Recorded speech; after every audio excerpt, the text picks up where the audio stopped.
We are live. Good evening and welcome to the community listening session co-hosted by the Boston School Committee and the Exam School Admissions Task Force. I'm Michael Conampassis, who along with Ms. Tanisha Sullivan are the co-chairs of the task force. Because this is a remote session, I will ask Ms. Elizabeth Sullivan and Ms. Parvex to call the roll. Ms. Sullivan, if you will, please call the roll. Dr. Coleman, Mr. De Araujo, Ms. Mercer. She lost her Wi-Fi as a result of the storm. She let me know. Mr. Tran, Mr. O'Neill. Here. Ms. Robinson. Here. Thank you. Ms. Parvex. Thank you, Ms. Sullivan. Mr. Acevedo, Ms. Aguirre, Mr. Chernow, Here. Mr. Krieger, Dr. Freeman Wisdom, Ms. Grassa, Here. Ms. Lam, Ms. Nagasawa, Here. Ms. Garrett, Here. Dr. Tang, Ms. Wade, Ms. Sullivan, and Mr. Conampassis. Here. Thank you. Thank you. We are pleased to be offering live simultaneous interpretation this evening in Spanish, Haitian Creole, Cabo Verdean, Portuguese, Cantonese, Mandarin, Vietnamese, Somali, Arabic, and American Sign Language. After I finish introducing the interpreters, we will activate the interpretation icon at the bottom of your screen. Click the icon to select your language preference. Our Spanish interpreter this evening is Luz Barreto Longus. Will you please invite our Spanish-speaking audience to switch their Zoom channel into Spanish? Good evening. My name is Luz Barreto. I will be your Spanish interpreter this evening. Buenas tardes. Mi nombre es Luz Barreto. Estaré en el salón de español para interpretarles. Para oír la interpretación simultánea, por favor busque el icono del globo del mundo en la parte inferior de la pantalla donde dice interpretación y seleccione español para estar conmigo. Gracias. Thank you. Thank you. Our Cabo Verdean interpreter this evening is Josiane Lopes. Will you please give the Zoom instructions in Cabo Verdean? Thank you, Mr. Conampassis. Good evening, everyone. Boa tarde, meu nome é Josiane, sabem ser meus intérpretes de crioulo para que ali. Para ter acesso à interpretação simultânea, nos clica no ícone de globo na parte inferior do nosso ecrã. E se você usa telemóvel, nos clica no 3 pontinhos na parte superior do nosso ecrã. Se você tem alguma dúvida, nos coloca no chat. Obrigada. Thank you. Thank you. Our Portuguese interpreter is Juan Bernal, I'm sorry. Will you please give Zoom instructions in Portuguese? Thank you, Mr. Conampassis. Yes, good evening, everyone. My name is Juan Bernal. I am the Portuguese simultaneous interpreter assigned for this meeting today. I will proceed to explain how to access the interpretation feature in Portuguese. Boa noite para todos. Meu nome é Juan Bernal. Eu sou intérprete para português. Eu vou explicar como é que vocês vão acessar o ícone da interpretação. Tem que procurar o globo redondo que fica na parte baixa da tela e tem que fazer um clique para português e selecionar o português como seu idioma da preferência para escutar a minha interpretação em português. Se você está conectado do telefone celular, olhe para a parte direita da tela do telefone celular e clique o ponto para interpretação e selecione o português como o teu idioma da preferência. Muito obrigado pela tua presença e a gente se vê daqui a pouco. Next interpreter may proceed. Thank you, Mr. Conampassis. Thank you, sir. Our Vietnamese interpreter is Duyen Tru. Please give the Zoom instructions in Vietnamese. Good evening, my name is Duyên. I'm Vietnamese interpreter for the meeting tonight. Xin chào các anh chị. Hôm nay Duyên sẽ là thông dịch cho các anh chị. Xin chọn quả chào cầu và bấm vào ngôn ngữ tiếng Việt để Duyên có thể cung cấp thông dịch liên tục cho các anh chị. Thank you. Thank you. Our Cantonese interpreter is Anna Tsay. Will you please give the Zoom instructions in Cantonese? Thank you, Mr. Contempassus, and good evening, everyone. 大家好，我係你嘅廣東話同步翻譯，今晚會為你帶來廣東話同步翻譯。咁你去到地球儀嘅時候咧，就撳Chinese 就會成功進入咗廣東話嘅翻譯頻道噶啦。如果用手機嘅話咧，就撳嗰3個點，然之後揀更多揀 cut Chinese， 亦都會成功進入咗廣東話嘅翻譯頻道噶啦。多謝晒 ，Thank you so much. Thank you. Our Mandarin interpreter is Wei Li. Will you please give the Zoom instructions in Mandarin? Thank you, Mr. Contempassus. Good evening, everyone. My name is Wei. I'm your Mandarin interpreter. 大家好，我是您的中文翻译如果你需要普通话翻译的话，请点击屏幕下方的地球仪，然后选择这个中文频道然后就可以听这个普通话的翻译。如果你是用手机的话呢，请点这个3个点，然后也是按这个普通话的频道就可以听这个翻译。好 ，OK, thank you, sir. Back to you. Yeah. Thank you. Our Haitian Creole interpreter is Sergio Saint-Hilaire. Please give the Zoom instructions in Haitian Creole. Hi, everyone. Good evening. My name is Sergio Saint-Hilaire, Haitian Creole interpreter. C'est un plaisir pour nous entrer dans la conversation ça aujourd'hui, pour nous traduire, pour faire tout ça nous connaît, pour nous faire comprendre ce qui a passé. Nous allons expliquer tout le bagaille et c'est avec plaisir qu'on a fait ça. Si vous avez besoin d'entrer dans la conversation, vous cliquez sur le globe qui est en bas écran là, vous êtes capable d'entrer là-dedans. Pas oublier tout ce que vous avez besoin de dire, c'est pour dire et puis nous allons traduire pour nous remercions à l'avance et nous disons bonne écoute. Merci beaucoup. Thank you. Ms. Parvex, I do not have the name of the Somali interpreter. Oh, that should be Fatuma. No, it's Camila. Camilla, will you please give the, and my apologies. Camilla, will you please give the instructions in Somali? Okay. Thank you. Good evening, everyone. My name is Camila Fortune. I'm going to be your interpreter for Somali today. Magacayga waa Camila Fortune. Galab wanaagsan kusoo dhawaada meesheena. Marka waxaad iga heli kartaan globalka oo Soomaaliga halkaas ku dhufta marka ismaqal wacan. Thank you. Thank you. And again, I apologize. Our Arabic interpreter is Ahmed Al-Rubaye. Please give the Zoom instructions in Arabic. Thank you. مرحبا، أنا اسمي أحمد الرباعي، أنا مترجم اللغة العربية لهذا اليوم. بإمكانكم الاستماع إلى الترجمة باللغة العربية من خلال الذهاب إلى أسفل الشاشة. ستشاهدون علامة الكرة الأرضية، اضغط على هذه العلامة وستظهر لك اختيارات اللغات. قم باختيار اللغة العربية وعندها ستتمكن من الاستماع إلى الترجمة كاملة. شكرا جزيلا. Thank you, sir. Thank you. Our American Sign Language interpreters are Nicole Sasson and Christina Miranda. Thank you all for assisting us this evening. We will now activate the interpretation icon at the bottom of your screen. And I'd like to remind everyone to try to speak at a slower pace to assist our interpreters. Before we open it to public comment, I'd like to invite School Committee Chair Jerry Robinson to say a few words. Ms. Robinson, if you would, please.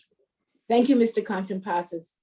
And thank you to you, Tanisha Sullivan, and the entire Exam Schools Admissions Task Force for leading this important work. The task force has been meeting since February, first weekly, and more recently, twice weekly, to really examine this issue, learning from other districts and hearing from all stakeholders. On behalf of the school committee, I want to thank you all for the countless hours that the task force has devoted to this process. Last week, the task force presented an update to the school committee outlining potential areas for consideration.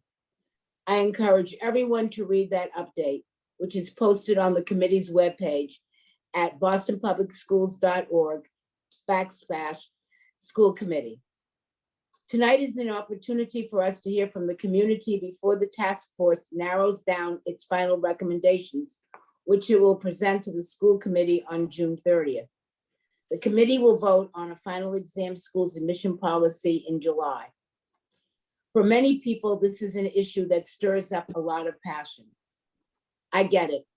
I really do. I'm a girls' Latin school alum. I'm also a parent and a grandparent. I care deeply about all of our children. All parents want the best for their child. I ask that you please keep your comments respectful and use this as an opportunity to learn from one another as we plan a path forward for our students. We'll now move on to public comment. Ms. Sullivan? Thank you, Ms. Robinson. The public comment period is an opportunity for parents, students, and other concerned parties to make brief presentations to the school committee on pertinent school issues. Questions on specific school matters are not answered at this time, but are referred to the superintendent for a later response. Questions on specific policy matters are not answered at this time, but may be the subject of later discussion by the committee. We have 7 speakers for general public comment this evening. Each person will have 3 minutes to speak, and I'll remind you when you have 30 seconds remaining. Those who require interpretation services will receive an additional 2 minutes. Speakers may not reassign their time to others. Large groups addressing the same topic are encouraged to consolidate their remarks or choose a spokesperson to provide testimony. Written testimony is appreciated and encouraged. Please direct your comments to the chair and refrain from addressing individual school committee members, task force members, or district staff. Thank you for your cooperation. When I call your name, please raise your hand virtually in Zoom. And please make sure that you're signed into Zoom with the same name you used to sign up for public comment. That will allow us to identify you when it's your turn to testify. Please state your name, affiliation, what neighborhood you are from before you begin. Please unmute yourself and turn your camera on when it's your turn to testify. Our first speakers this evening are Armando Martinez, Mary Battenfeld, Stephen Yang, and Patricia Kinsella.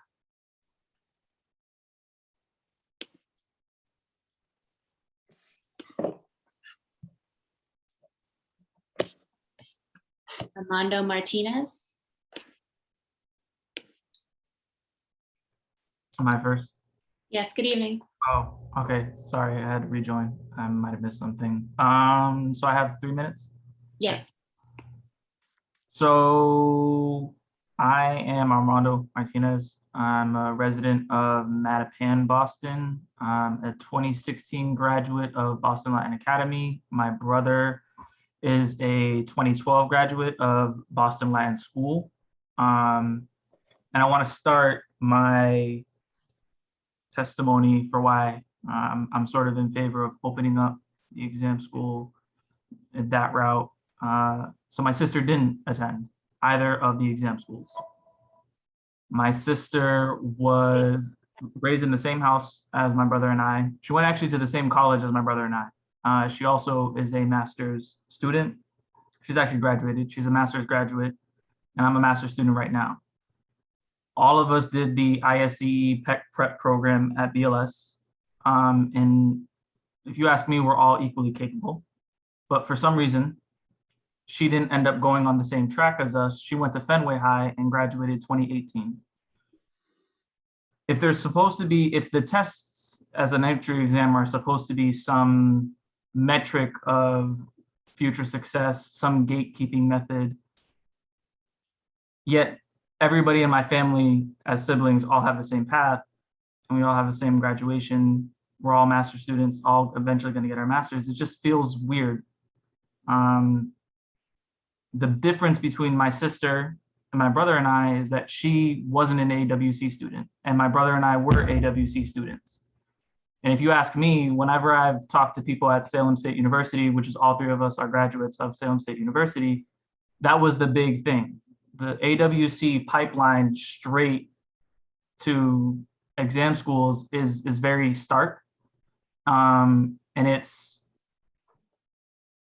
a big reason why, if we're thinking about combating, one of the ways that I look at it is if you look at the school to prison pipeline and we understand that that exists, we also have to understand other pipelines that run outside of the school to prison pipeline that lead to people down other paths. If you're holding people into these trajectories that are decided, you take the first AW, you take that early exam in 4th grade, right? And I wonder, where's that correlation between students between 4th grade and exam schools? And just to end, the biggest thing for me is I can't see a reasonable reason outside of legacy and tradition to keep it around. And for me, it's a question of, do you balance legacy and tradition versus equity, right? And it's just, it's 30 seconds. Okay, yeah. It's, it feels like a no-brainer for me, but that's just with my life experience with the education that I've received and how lucky I've been and how I've seen it, other people just not be lucky, the cards not be dealt to them in that way, so. Thank you. Our next speaker is Mary Battenfeld.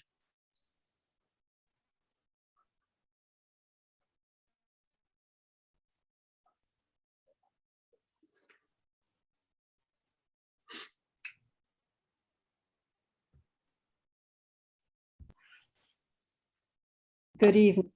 I'm Mary Battenfeld, a Jamaica Plain resident, member of Quest Quality Education for Every Student, and proud parent of 3 BPS graduates, Boston Arts Academy 2014 and 2020, and Boston Latin Academy 2018. And I want to start with quoting from a portion of Amanda Gorman's beautiful, hopeful inaugural poem. We will not march back to what was, but move to what shall be. We will not be turned around or interrupted by intimidation, because we know our inaction and inertia will be the inheritance of the next generation. Like everyone who has followed this diligent, dedicated task force, I am grateful for your work. At the same time, I am becoming concerned we might end up with an admissions policy that marches us back to what was. None of us wants that. Figuring out what might best move us to what shall be, to a more just admissions process for the students kept out of the most resource schools in the city, is complicated, but a few things strike me as clear. 1, the name of this task force should be changed to Academically Selective Schools Task Force, or something that does not seem to predetermine conclusions by using exam as a modifier. 2, the conversation would benefit from more analysis and raising up of the benefits that will come when the student body of BPS academically selected schools better reflects racial, ethnic, socioeconomic, geographic, as well as neurodiversity and language diversity. I think that will help make for a less divisive conversation.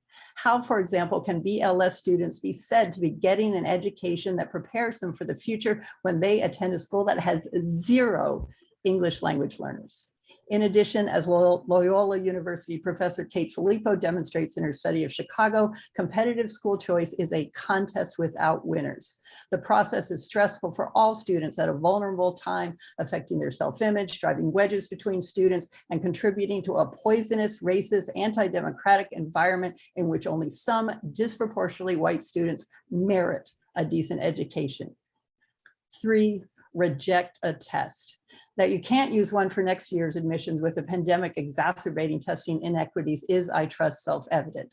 That you should not use one for the future is evident in decades of peer-reviewed research showing the only thing standardized tests reliably measure is the test taker's family income.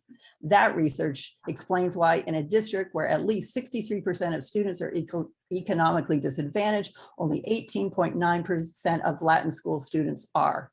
In short, test-based admissions are not objective, neutral, or based on merit. Claiming that a test is objective while grades or teacher recommendations are subjective denies both empirical evidence and the role of racism, segregation, income inequality, and unequally resourced schools in test scores. Neither MAP nor MCAS nor offering more tutoring, as New York's abysmal results show, will fix this. Only rejecting a test and its persistent bias will. As to the final recommendation, I trust you to figure out a fair, just admissions process. We can get to Ms. Gorman's hopeful what shall be, but not by a path that includes a test. Thank you. Thank you, Ms. Battenfeld. Our next speaker is Steve Yang.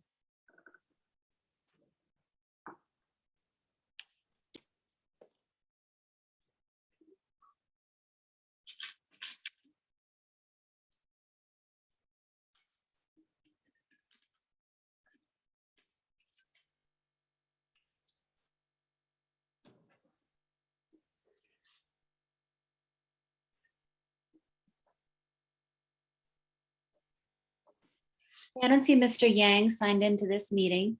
So we'll move on to our next speaker, Patricia Kinsella. She'll be followed by Marie Mercurio, Mary LaRossi, and Annie Spitz. If you can please raise your hands virtually. Patricia?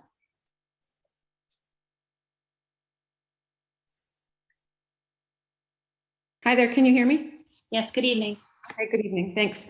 My name is Patricia Kinsella, and I'm now a resident of Northfield, Massachusetts, but until just 3 weeks before the pandemic began, I was a longtime resident of Jamaica Plain.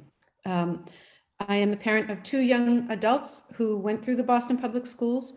I am a former Boston educator and administrator and district leader outside of Boston.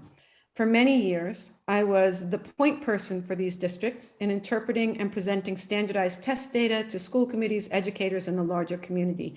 And thank you for this opportunity to testify to the task force.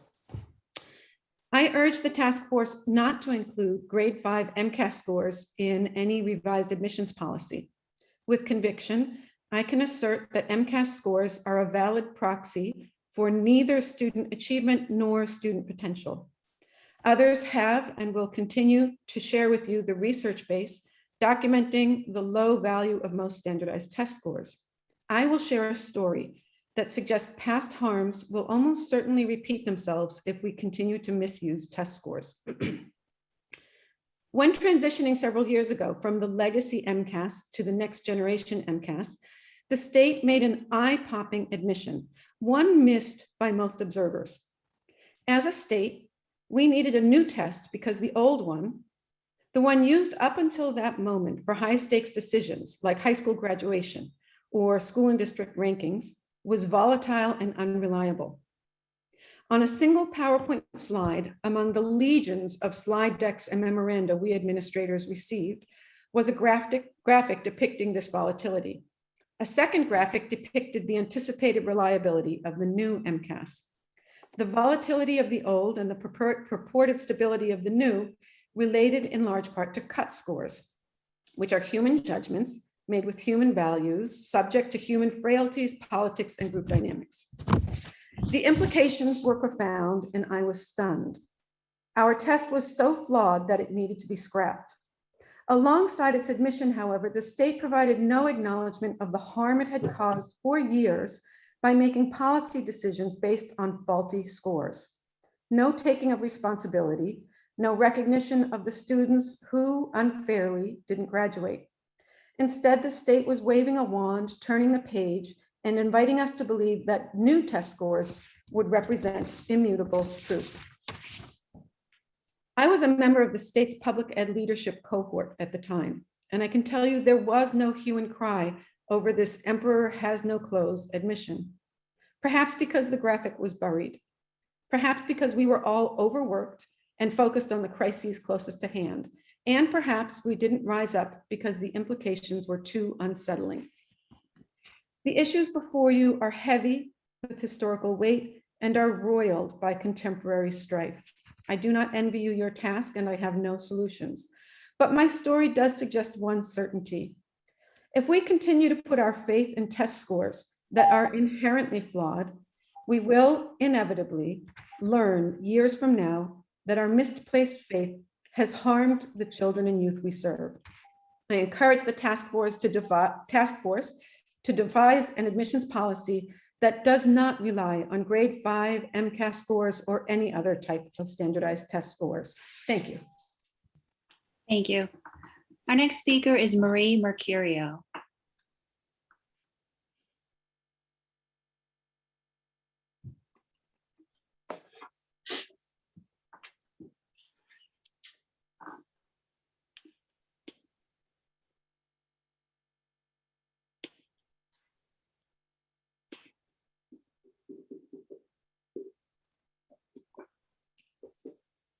Can you hear me?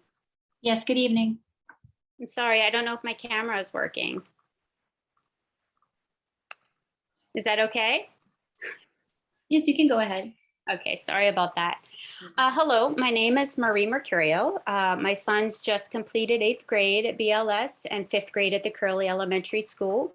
We live in Jamaica Plain, and my testimony to the task force in the past has focused on BPS's need to increase transparency, communication, preparation, and access to an objective entrance exam for all kids who want to go to Boston's exam schools.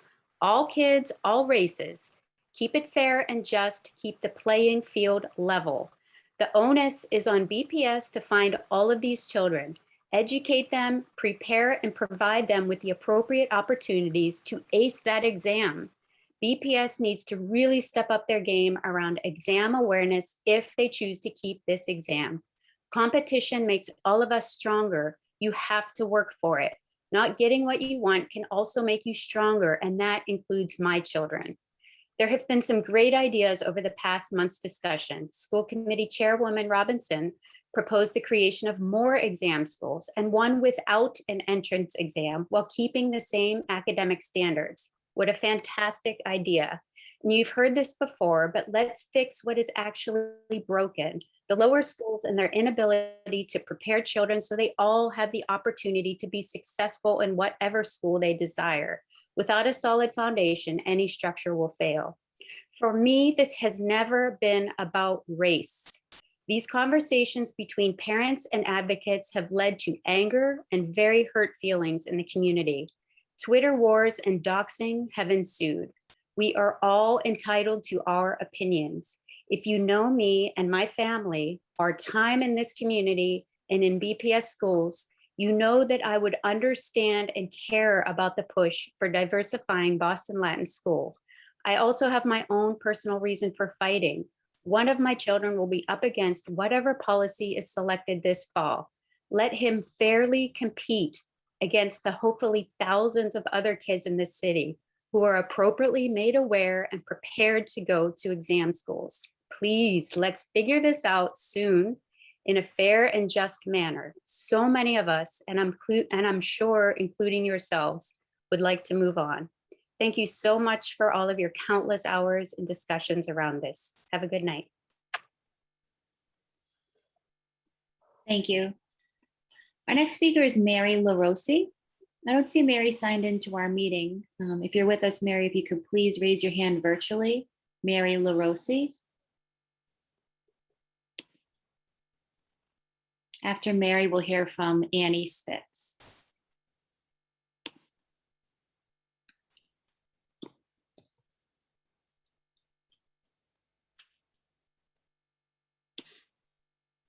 Okay, let's try Annie Spitz. Let me turn on my camera as well. Hi, my name is Annie Spitz. I'm actually a Boston Public Schools parent for 13 years. 2 of my children attended Boston Latin Academy and graduated last year. And my 3rd child is currently a student at BLA. So I've been a parent for 13 years, but I'm also a teacher of the visually impaired in the Boston Public Schools. And I want to talk about for a moment, whatever you choose to do, which I hopefully and sincerely want to see more diversity at these schools. All the students that I work with, so many of them are already at a disadvantage as students with disabilities or as English language learners. And yet they're hardworking students who also deserve an opportunity, a fair and equitable opportunity. So I just want to share a story because you're hearing from other parents as well and teachers. I want to share with you sort of a story that happened for my student, who is a Braille reader, to show the inequities of the process that was in place and why we cannot go back to a process like that. So several years ago, I had a student who was a Braille reader, had been in the Boston Public Schools, was an English language learner, and there were so many unnecessary barriers for this student. and for her family. Her family did not speak English and did not know how to navigate this process. This straight A student could not interpret the flyers, which many of our students have to do for families, because they were not available in her family's language of Albanian. But not only that, this student was blind. She could not read the flyer to her parents, already another disadvantage. So this student was almost excluded from the BPS test prep, which is supposed to be available to our students, because she had to qualify based on her scores of the Terra Nova, which I know we're not using now, but when I called the Office of Equity, was told by them that they couldn't tell me, this was in January, if she would have a spot or not. They'd have to look at her score. The Terra Nova was also a test that was not fully accessible for this student, again, because of the Braille. So she took it in Braille, but it wasn't, it takes a long time. There's a lot of issues around the Braille complexities. So they couldn't give me an answer, but I tried to explain to them that this student, if she was to participate, needed to have the materials ordered months ahead of time in Braille so she could have equitable access at that test prep. And also at that time, I started to talk to them about the ISEE being in proper Braille code. I was given the runaround, to be honest, and I kept pushing for this family. And finally, the student was given a spot, and which she was entitled to. And we were able to get the materials ready for her to attend. Jeez. But not only that, she was taking the ISEE test, which was a test that was inaccessible. It was in an old Braille code that the student had not used for math for 2 years. Talk about inequity, talk about inaccessibility. Not only that, but the student had to take the test with someone who could administer it, who knew Braille. I volunteered because, and I was compensated for it, but because I care deeply about my students having equitable opportunities. So I did that so that she could have access. That test was in a code that she did not use. She had to go back to 2 years ago to be able to remember that Braille math code. It's very complex. She finished it in time, but there was a Braille error on there that I had to talk to the test publishers about because it was wrong and I didn't want her penalized for this. Susan Spitz, I'm afraid you're past your time. If you could please wrap up your comments. Sure. This test also was not a test aligned with the curriculum, so she was at a disadvantage. This student is a student who's an English language learner and a student with a disability who's a hard worker. She deserved every opportunity that other students did, and it wasn't equitable. Whatever you choose to do, you need to consider our students who are English language learners and students with disabilities, because these are the kids that we need to have there. They deserve a chance too. And I'm happy to talk with you further, Superintendent, about how to make sure that that happens for our Braille students too. Thank you very much. Thank you. That concludes our speakers who have signed up in advance to testify. And we'll now invite any attendees who wish to testify to please raise your hands virtually. If you would like to speak, please raise your hand.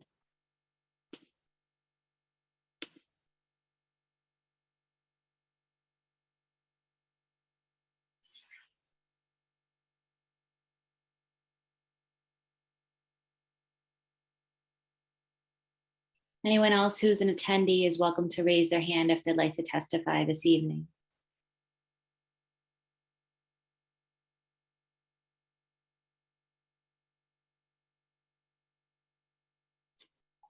Sarah has raised her hand. Sarah, could you please tell us your full name and turn on your camera and unmute, please?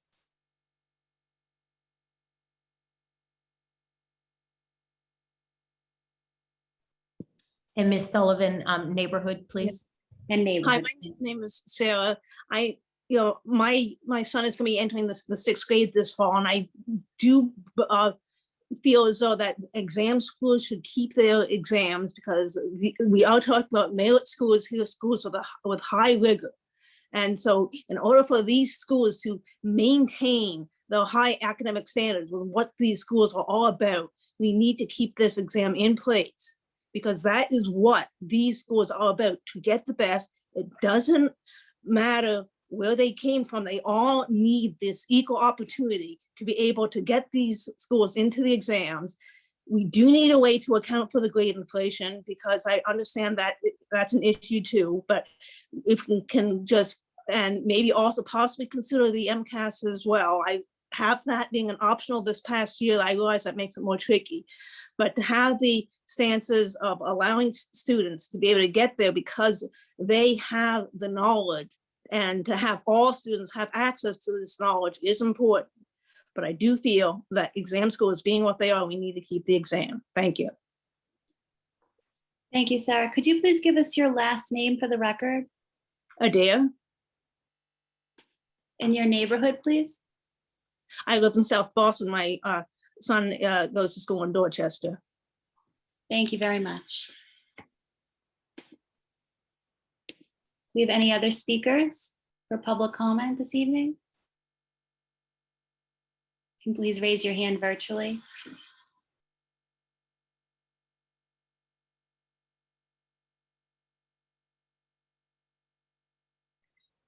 Christine Langhoff,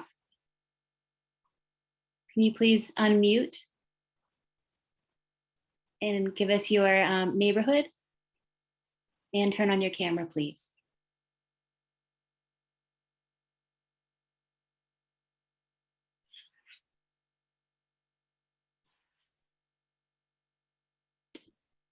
Hi, I'm a Dorchester resident. I was a BPS teacher for 36 years. My 3 kids attended Western Latin School at the same time that I was teaching at the O'Brien. There's something that I'd like to add to this conversation, not so much about admissions, but about the testing itself. When my twins took the test and I received their results, one of them had missed 2 or 3 questions that the other had gotten correct. This resulted in a difference of 237 spots in their placement. There's no test that is that granular. Their grades were the same, their GPA was the same, they had been in the same schools with the same teachers right through the time they took the exam. And so having been a teacher at the O'Brien and seeing my own kids go through BLS, the difference in resources is unacceptable. One has many, the other has very few. And the school that most resembles our city as a whole is the one with the fewest resources. One thing that I think that we should consider, which would easily balance out the demographics among our exam schools, is to set a cutoff above which every student is qualified.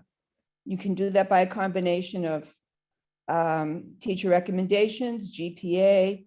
I don't like so much the use of the MCAS. I strongly advise against something like the ISEE. But we should come to a cutoff and say every student above this cutoff is acceptable, because there's no way we can make it a distinction given all of the varieties of educational experiences and socioeconomic background and first language background. Then take all of those students and distribute them via lottery equally among the 3 exam schools, so that each exam school reflects the same demographic across the board as to race, gender, socioeconomic status, first language status, and intellectual disabilities. That gives us a baseline of the top students across the city by neighborhood, by geography, and it will integrate each of the schools to the utmost of their capacity. I don't envy you your task. I know it's difficult, but we must do something to change this, because many of our most talented students are missing out on opportunities that they deserve to have. Thank you. Thank you, Ms. Langhoff. Final call for speakers who would like to testify this evening.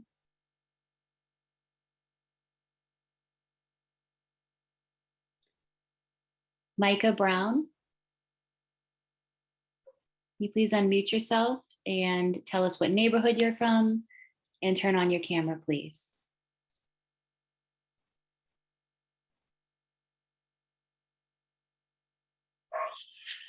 Oh, unmute, okay. Hi, can you hear me? I can. Yep. Could you turn on your camera as well, please?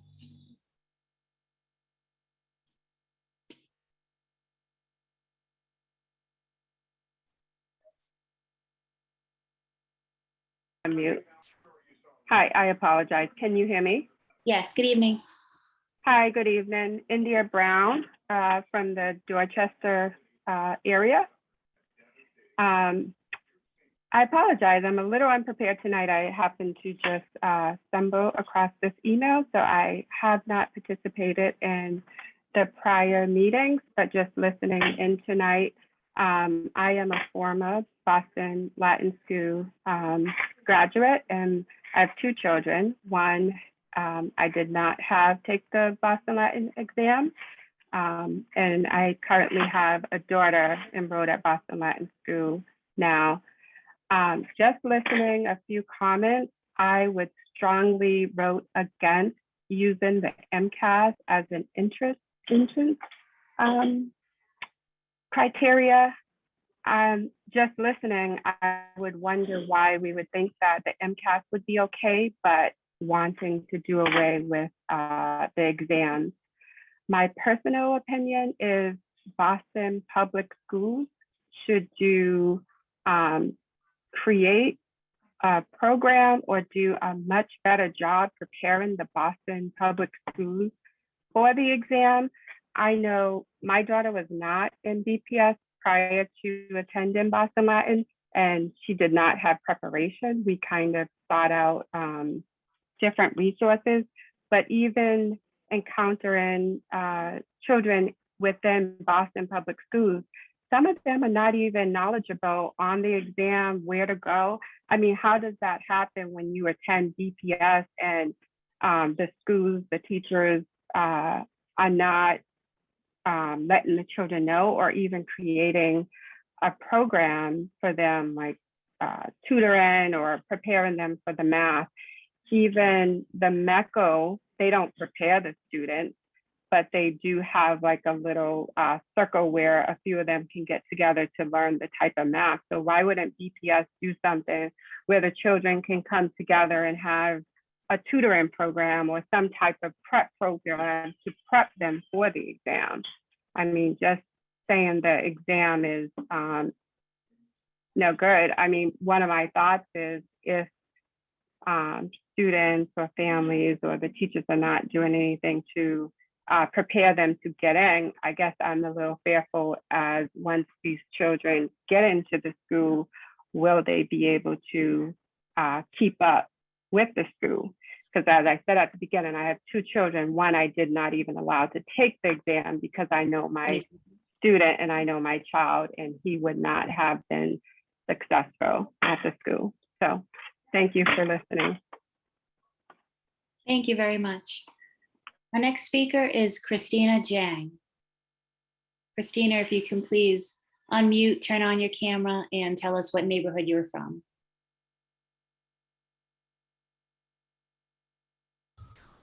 I'm sorry, just now I was on mute. Can you hear me right now? Yes, good evening. Good evening. So, hi everyone, good evening. My name is Christina Zhao and mom of a current BPS 6th grader from West Roxbury.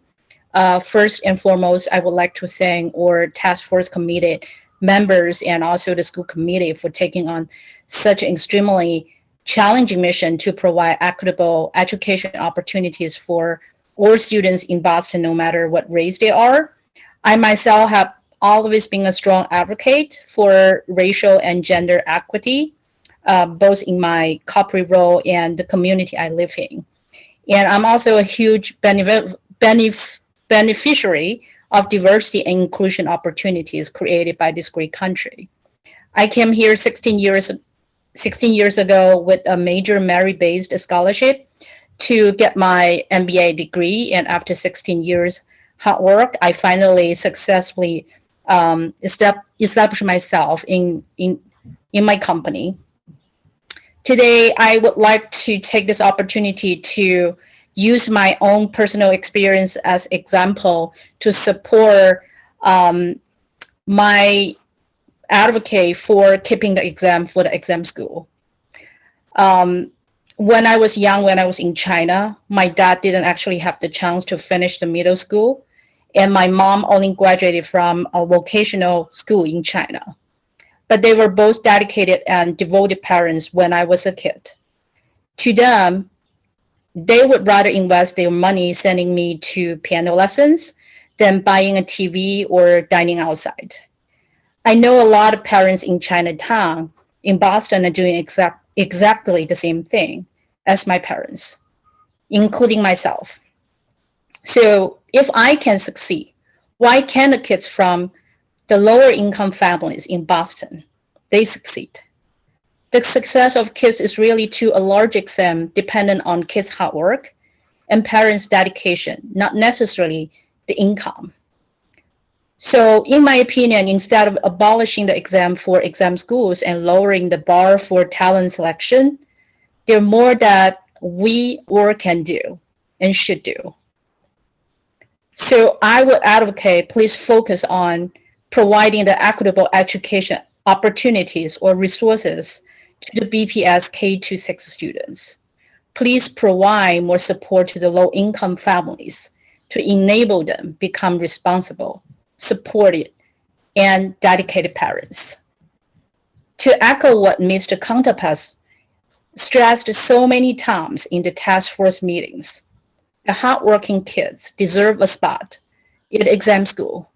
That's not to preserve any particular race privilege, but to reward the hard worker and rule follower. We have witnessed people from all races succeed through hard work in our great American history. So we totally believe everybody can succeed as long as the right opportunities are provided to support these kids. Thank you so much. That's all I want to share tonight. Thank you for sharing. Our next speaker is Suzanne Alvarez. Suzanne, if you can please unmute yourself, turn on your camera, and tell us what neighborhood you're from.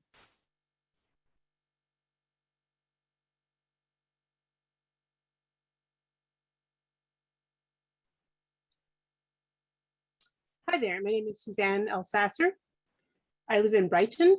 My kiddo just graduated from Boston Latin School. I've listened to quite a few of the more recent exam school task force meetings. And I'd like to say that I think that using a standardized test as a threshold is very good and very important as a method to standardize the data across all of the applicants. And the second thing is people have discussed a lottery for people surpassing a threshold.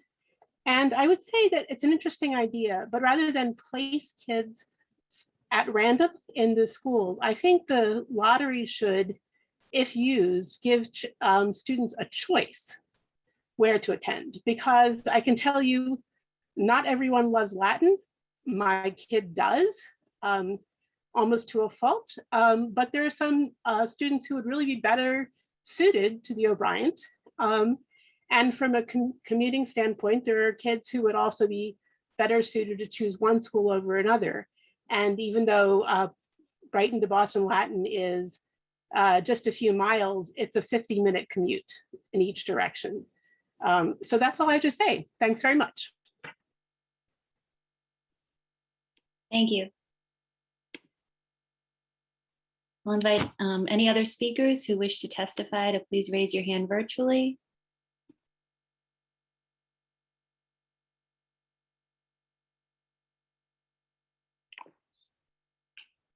I'm not seeing any. I'll turn it back over to you, Mr. Contrepassas. Thank you, Ms. Sullivan.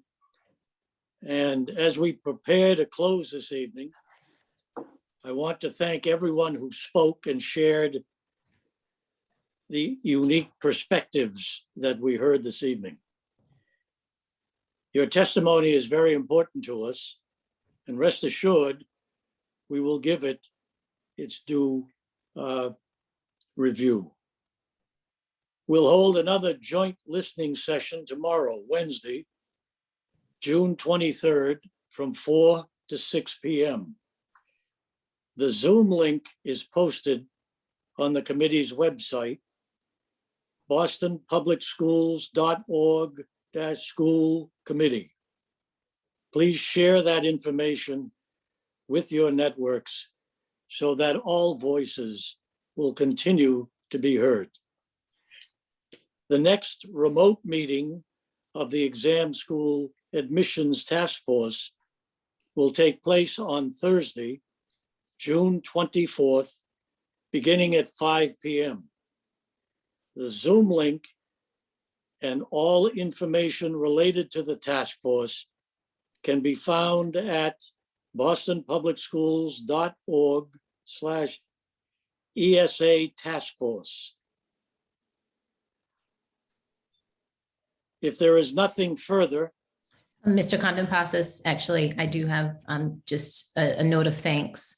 I do want to, in addition to thanking those who provided public comment, I do want to take an opportunity, as always, to thank our interpreters this evening for being with us, and for many of you for potentially being with us for the remainder of the week.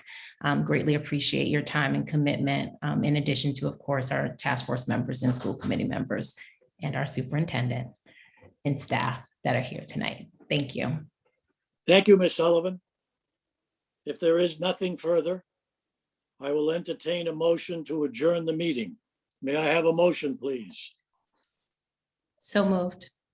May I have a second? Second. Thank you.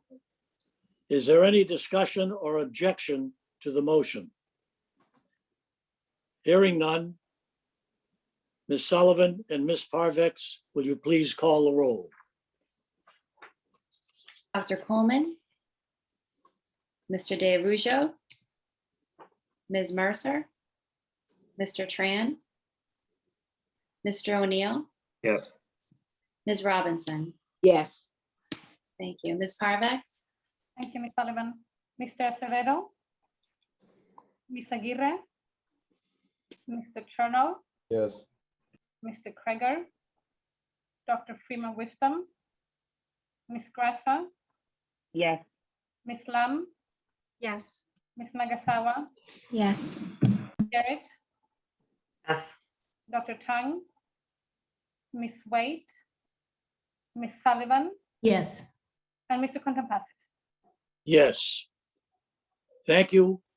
This listening session is adjourned. And good night. Good night. Thank you.